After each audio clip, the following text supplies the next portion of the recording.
Bitcoin's confusing chop explained. Why this specific range and what comes next. Hey guys, it's Keith Allen. Bear with me just a moment. Seems my streaming software is not getting it to all my channels. So let me just welcome in some other channels and we will get into the analysis here in just a second. If you're watching on YouTube, do me a favor while you're waiting. Go ahead and smash some buttons, hit the like, hit the share, invite some folks into the stream so we can grow this channel. I really appreciate that support, and we will get started here in just a couple, really a minute, and we get some people joining us here on these other channels real quick.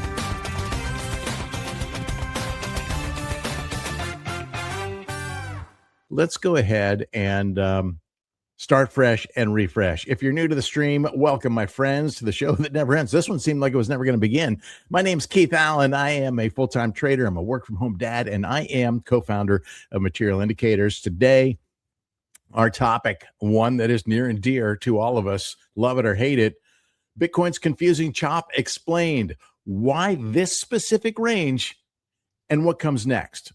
Well, Bitcoin bear markets are designed to test traders, and this one is certainly doing that. They sow doubt in your analysis, they shake your conviction, they punish poor risk management. Some days feel exactly like a bear market you would expect a bear market to feel, and other days make you question whether the last dip was the bottom or at least a local bottom that we should get a rally from, right? And to date, well, we're hit or miss on whether those rallies actually materialize or not. A lot of them really have not, especially most recently since losing the yearly open. We just haven't really seen the retest of resistance that we have expected. And so, one of the most confusing phases in any bear market is the consolidation phase. You don't know if it's accumulation, if it's distribution, until you get us a better sense of what the order flow is like over a period of time. And now that Bitcoin spent weeks chopping inside a significantly important range, bulls are frustrated, bears are frustrated, and undisciplined traders are getting beat up. So, yes, there's great opportunities to DCA for position traders in these consolidation ranges, but it is not yet clear to everybody whether we put in a local bottom, whether we put in a macro bottom, or if this is just another one of those phases that are going to shake us out, cause people to overtrade, misread signals, get chopped up. If that's happening to you, this live stream is for you, because we're going to talk about all that stuff. And by the way, live chat is open, so would love to have you join me. These are always better when you guys participate. You get more info that you want, and it's much more fun for me. So I would appreciate anybody who wants to chime in and share some insight, ask some questions. I'll do my best to answer them. If you've got insights to share, by all means, please share them. Again, if you're new to the stream and you haven't done so yet, do me a favor, smash those frickin' buttons, hit the like, hit the share, and hit the subscribe so you never miss a future stream. With that in mind, we are going to dive right into this thing. And let me share a screen with you. And we'll start here on the candle charts. We'll move into fire charts and see what the order book and order flow data is looking like, or are looking like, I should say, and try and put it all together with some context. So let's start right here on the candle chart. This white line here is our local kind of low time frame trend here. This is a 4-hour chart, something you don't normally see me do. I'm frequently sharing daily, weekly, monthly charts. This is a 4-hour chart. This is our local trend, really, and you can see that Bitcoin trying to stage a breakout since last Thursday, the 12th, and trying to break out from this range. And now it looks like Bitcoin wants to go back and test support in this, on this trend line, which would make sense, right? You kind of want that in a healthy breakout, whether it's at the micro level, local level, or at the macro level. And so I anticipate that happening. Doesn't necessarily have to happen this week, and I have reasons to believe that it might not. But in terms of the range, I'm really interested in this range. I like where these timescape levels have confluence with the trend line. So if it were to happen quickly, this would make a lot of sense. But if it takes a little time to develop, I think this is very interesting because what you may not realize here is we have confluence not just between the trend line and these Q2 2021 timescape levels, but if we go over to the weekly chart, we also have confluence with the 200-week moving average. That makes it a very interesting target to me. Adds even perhaps more interest to this range. I think a lot of people are anticipating a support test at this 200-week moving average. We didn't quite hit it a couple of weeks ago when we went down to the 60K range. Yes, this is a target that probably all the algos are looking at as well. And so I would expect a little bit of an overshoot, maybe a wick through it to trigger some stop losses and some liquidations, and on some late longs, and then we'll see what happens from there, right? So this is a very interesting target, and if this support test does not hold, then you really don't have much friction until we get much lower here, right? Now we're talking sub 50K range. And that is also a very legitimate target as well. So I like where we have these concentrations of timescape levels. That does strengthen support, just as this strengthens support here. All this confluence between the timescape levels, the trend line, the 200-week moving average, all of this adds strength to this area. Doesn't mean price can't break through, but it does mean that it should, keyword should, provide room for or not room, but a setup for at least a relief rally. That said, how many of those relief rallies have not materialized so far, right? We didn't get our rallies back into the yearly open. And so that's something that we definitely want to see here, right? And look what's happening. We never even got the test of the 50-week moving average that we were looking for, right? That fell short at 98K when the 50-week was up at the 101.5K range. Now the 50-week is down to 99.5K and continues to erode, right? And you can see the green 21 week moving average on a trajectory for a death cross with the blue 100-week moving average, and that has me where to a point where I want to share some things with you that really might bring some of this together more for you. So I've kind of extrapolated these moving averages out. This does not mean that these will stay in this trajectory, but this is the trajectory that we're on right now in terms of trying to forecast when this could potentially happen. No, that's where they were a couple weeks ago. So you can see it's changed a little bit. We'll take that out. We'll take this out. Oh, yeah, we could take this out, and we could take it. Don't get too much going on. Let's clean this up a little bit. Didn't take. Took out the wrong one. Didn't take out the old stuff. So let's clear that out. Let's clear that out. And now I want to show you some serious similarities between what we're seeing now and what we have seen historically. So maybe we can gain some insight as to how this is going to develop. As you can see, well, first of all, why are we hanging out in this area around the 2021 top? 69K. That was the number. That was the number that I had called when we formed this huge cup and handle. That was the number that we consolidated. That was the 2021 top. That was the number that we consolidated around for 8 months as we approached the 2024 presidential election in the U.S. And this ended up proving to be a very, very strong resistance level that was broken on the Trump pump, election day Trump pump. Boom, off we went. Okay. And so now that has been completely retraced, a bit symbolic and probably embarrassing for El Presidente. But it is what it is, right? So the reason that we're here and the reason that this range is so sticky is because we have so much structural um, confluence in this area, right? This, as I said on the way up through all of this, hey, we need these consolidation ranges to give us something structural for price to rest on or bounce from on the way back down. There will always be a support test. Whether it comes sooner or later, it will eventually materialize. And of course, it took a long time for this to materialize. And here we are now consolidating back in this range. Now, this has a lot of similarities to what we saw back in 2022.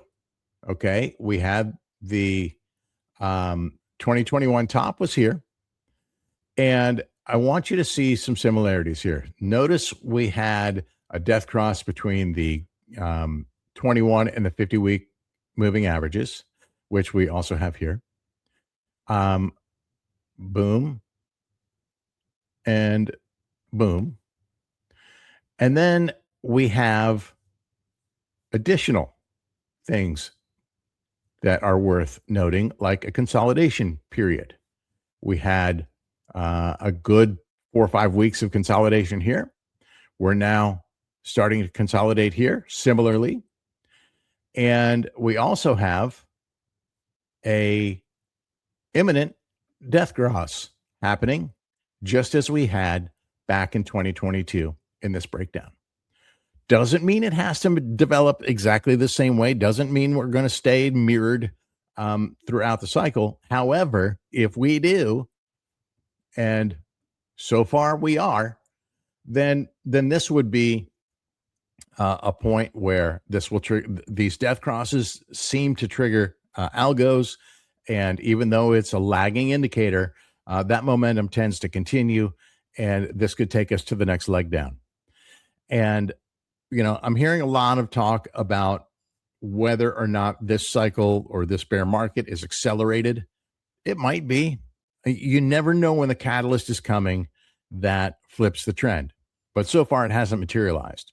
So this would be on par with keeping in a range, consolidating for several months, and putting us towards finding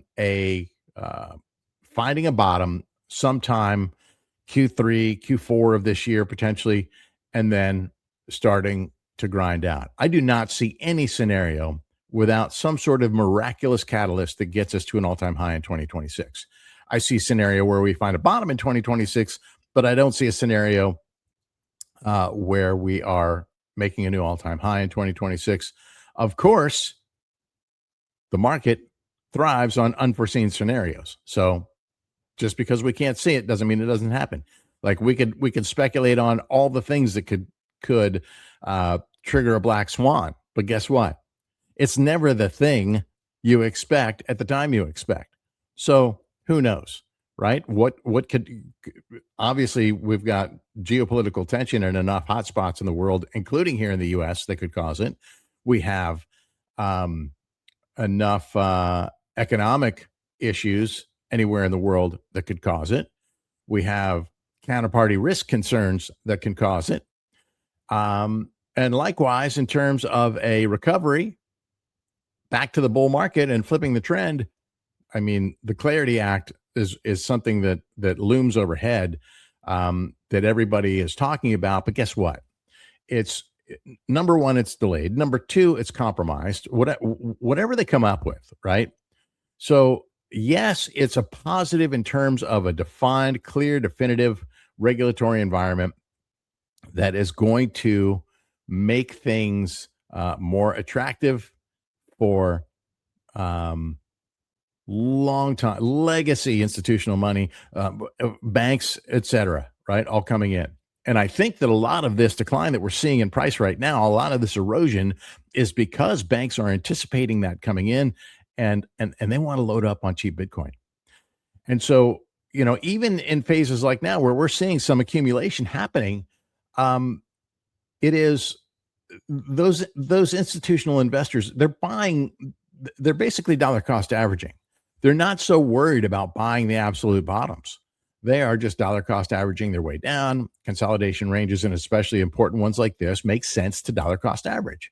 But I would argue that so would 58, so would the mid 40s, so would any of the so would any of the prior consolidation ranges, right? We were in the low 50s for a while. We were in the low to mid 40s for a while. And of course, everything started out in this kind of 25 to 30K range. That's a long, deep move from where we are now. But it's not one that we can take off the table. Why? Because Bitcoin has a history of these deep corrections. Okay, don't be fooled by the green. This would be ugly, no question about it. But look where this would put us if we were to have a similar move. And I'm not saying that this has to happen, not even saying that it's a high probability move.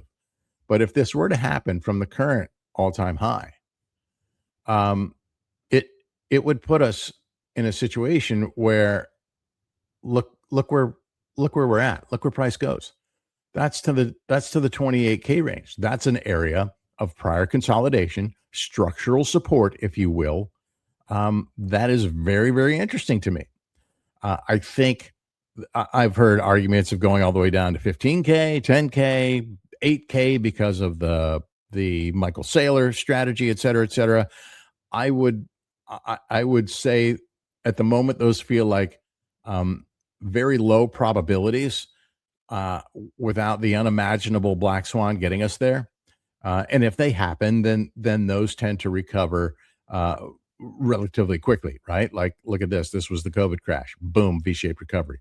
I don't think that as things are developing now that it will necessarily be a V-shaped recovery. I think it could be something more like we saw after the FTX crash, which was consolidate, breakout, consolidate, breakout, and then consolidate. This was a longer consolidation, and then we really made a move out. So that's why I don't rule this out as a possibility. But I think more likely scenarios could have us in the, mid 40s, low 50s range. And some of this has to do with the timing, right? If it happens fast, I would say that, if we get to those ranges quickly, then I would say that there's a good chance that we grind down lower until we kind of hit that, Q3, Q4 period to recover. So that's highly speculative at this point. So all we can do is look at these ranges here and watch the technicals, right? As long as Bitcoin fails to break above any of these levels, as long as it fails to, decisively break back above this yearly open, this 2021 top, then there's no strength. Likewise, we could say the yearly open really is the pivotal point on the chart, because this is what gets us back to real price appreciation and price discovery, is getting back above these levels. The yearly open was at 87.5K, right? Let's see. Here we go. Yeah, 87.5. So this would get us above a lot of, technical resistance here with the key moving averages. And then of course we'd have that, that final one, the 200-day moving average, which is now down at nearly 100K, 100K being pretty psychological. So there's a lot would need to happen to get back above these levels. On the weekly time frame, if we look at these levels as well, the 50-week moving average, one we've all been looking at, just below that psychological 100K level. So yeah, real important. This is where all of the discussion of bull market recovery comes from, is quite frankly up above these levels, and most specifically, for me anyways, the yearly open at 87.5K, which, as you can see this little dashed line here? That's our confluence with the 100-week moving average that we had just drawn here. Boom, a little bit ago. So that's very interesting to me. Takes a lot for us to get there. Now, in terms of this potentially speeding up or accelerating, as some have mentioned, there is something that is worth pointing out, and something else that actually has some, how should I say, relevance to what we had seen historically, and that is the weekly RSI. Now, if you remember when we first got into this bear market, I told you got to watch this level around 41 on the weekly RSI. Historically, anytime price is trending below that, we're in a bear market situation, and when we're trending above that, we're in a bull market situation. So you can see we're clearly in that range below that weekly RSI, and furthermore, there have been very few times, really so far, once per cycle, where Bitcoin has trended below this, in this oversold territory, below 30 on the weekly RSI.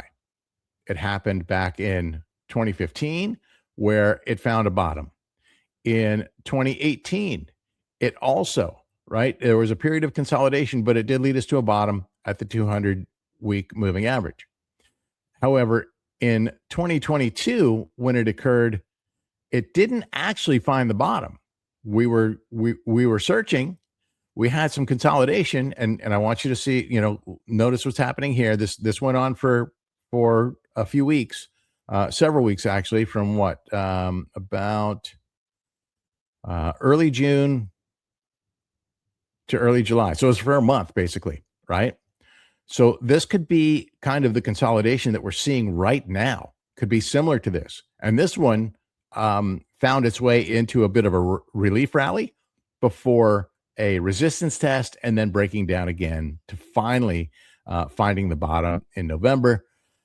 This was, of course, after the FTX crash. Had we not had the FTX crash, I have to wonder if this would have been the actual bottom here, and we would have just consolidated longer and then boom, out. So this, to me, was a bit of an anomaly at the time.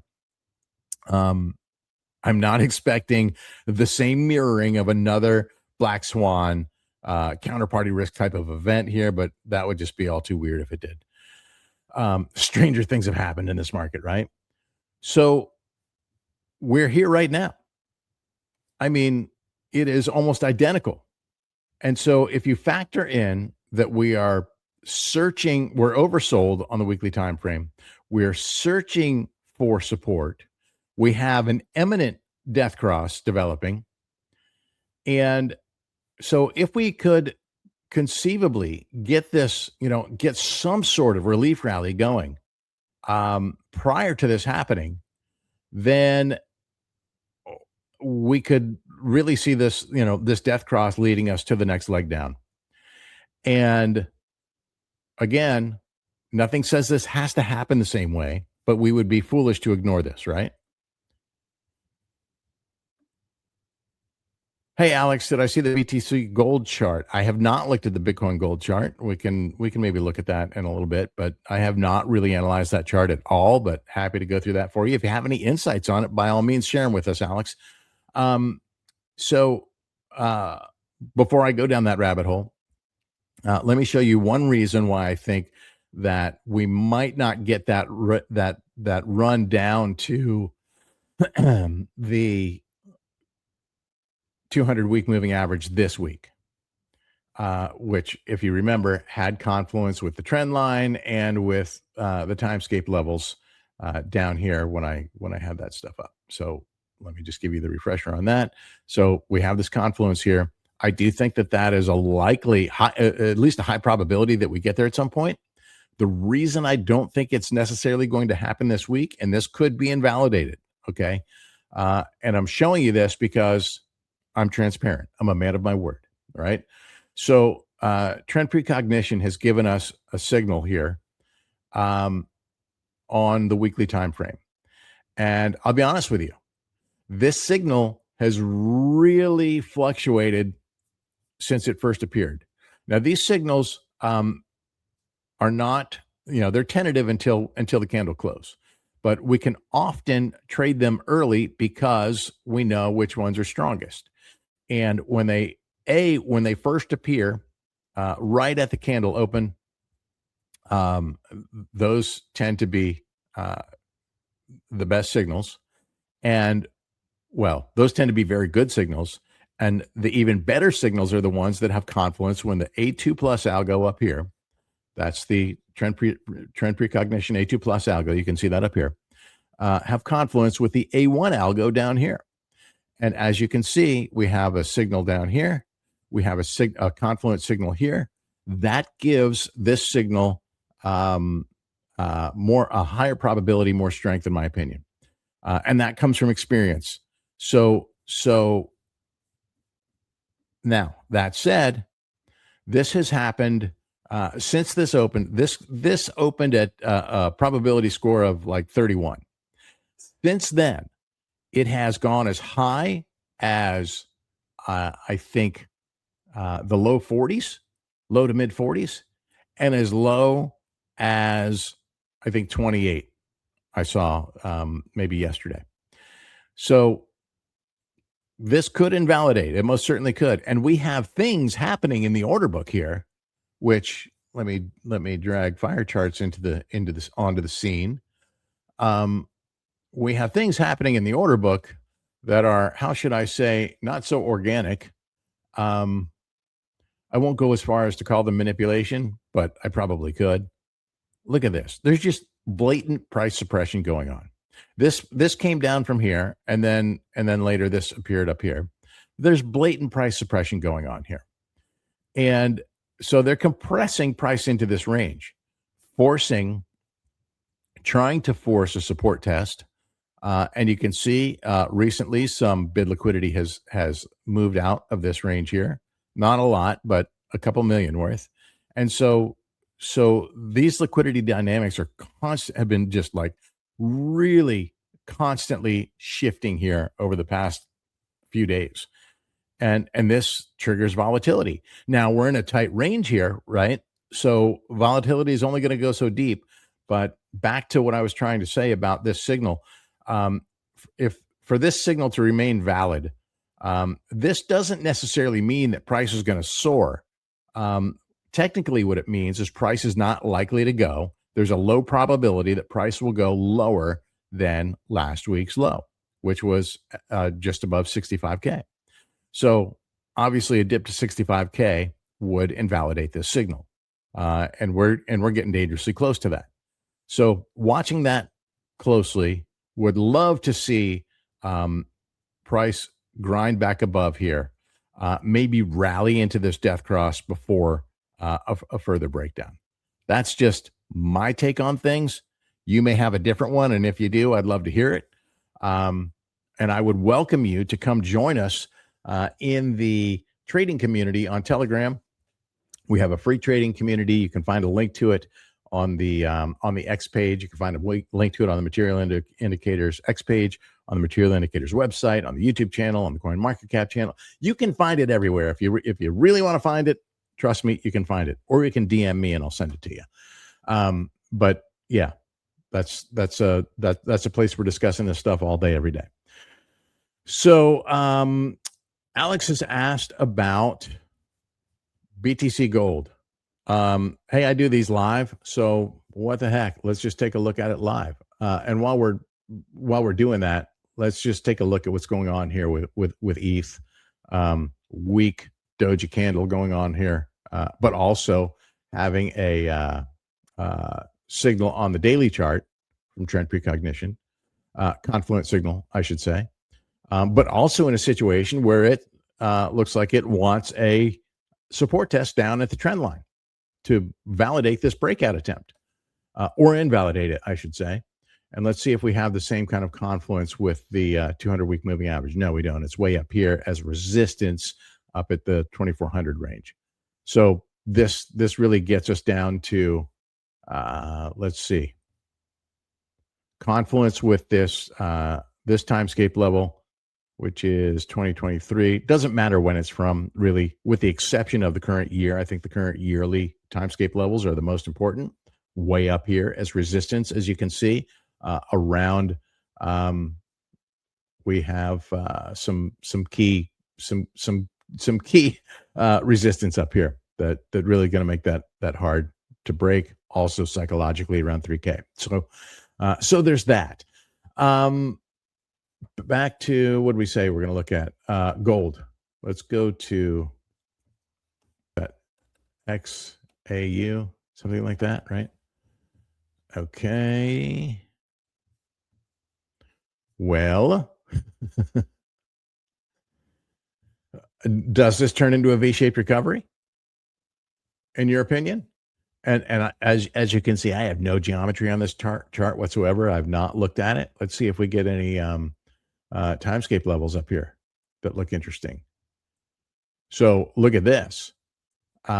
If you looked at this on with this perspective, then you have some tough resistance back here at 14 and a quarter, and not a lot of friction to get down lower here. Let's see if there's anything different on the weekly time frame in terms of support. There's not. So I'd be watching this very, very closely. If you're trading this, I'd be watching this very, very closely. But look at this death cross here between the 21 week and the 200 week. I think you got further breakdown coming here, my friends, for sure. I say for sure. That's my take on it. So that's speculative. That's a speculative for sure. So maybe not so much for sure. That wasn't a great term to use in this game, but clearly a breakdown. If you just did it with structural TA, and I'll just do this down and dirty, you can see the breakdown already occurred, right? And now you have death crossing moving averages, all of them. The 21 came through the red 50, the blue 100, and now the purple 200. That is a validator of a bear market on this coin pair. Oh, well, not a coin pair, but on this pairing, because gold's not a coin. And then you had a further validation with 50 and 100 death cross, and this looks like it's setting up for a pretty interesting potential short, in my opinion. So there's that opportunity, and gold has been soaring, so it's due for a correction, right? Is that a safe assumption? Hope that resonates with you, Alex. Alex saying maybe some support in the 12.8 or 8.9 range. So what's that look like? I see it here just based on timescapes in the 11.5 range potentially. Yeah, and below that, you have a nice cluster here in the 10.5 range, and 8.9 was also on Alex's radar. Yeah, you've got prior low right around this level here, right, and also a timescape right here at the beginning of this run. So certainly those are all valid levels, and quite frankly, you lose this, you don't have a lot holding you up above 8. I mean, this cluster down here in the 5 range looks very, very strong. Not saying we're going there. That's a bold move. I don't know. Let's see what that looks like in terms of a measured correction. I mean, you're already down 70% from the all-time high on this pair here. And to go further, 78%. So yeah, your target around in that 9 to 11 range looks interesting to me, for sure. So it will be telling whether or not price can recover this. But I think with these, especially with these weekly death crosses and a brand new one happening right before your eyes, like this just happened on Sunday. Or Monday, I should say. This is very, very interesting to me. Hope that gives you the insight you're looking for. And thanks for sharing that with me. I literally have not looked at this chart because I don't trade it. But I'm happy to look at what you guys trade because that's what I'm here for. I hope this has been enlightening for you guys. Really appreciate the follows and support. If you're new to the stream, or even if you're an OG, do me a favor, hit those buttons. If you're watching this on the playback, drop a comment, and I promise to engage with you on the pre-recorded version, and I will engage with you whether you're watching on YouTube or on X or wherever you watch. All right, guys, thanks again. Links in the description down below that I show you the fire charge deal. I did that also. If you're interested in any of these tools, you can find them at materialindicators.com. Have a great day, guys. We'll be back with more. If I see things developing through the course of the week, I'll do my best to chime in. Of course, make sure you're joining us in that Telegram community so you can engage with us and talk shop 24/7, 365. That's what we do. Have a great day, guys. Here's to trading smarter.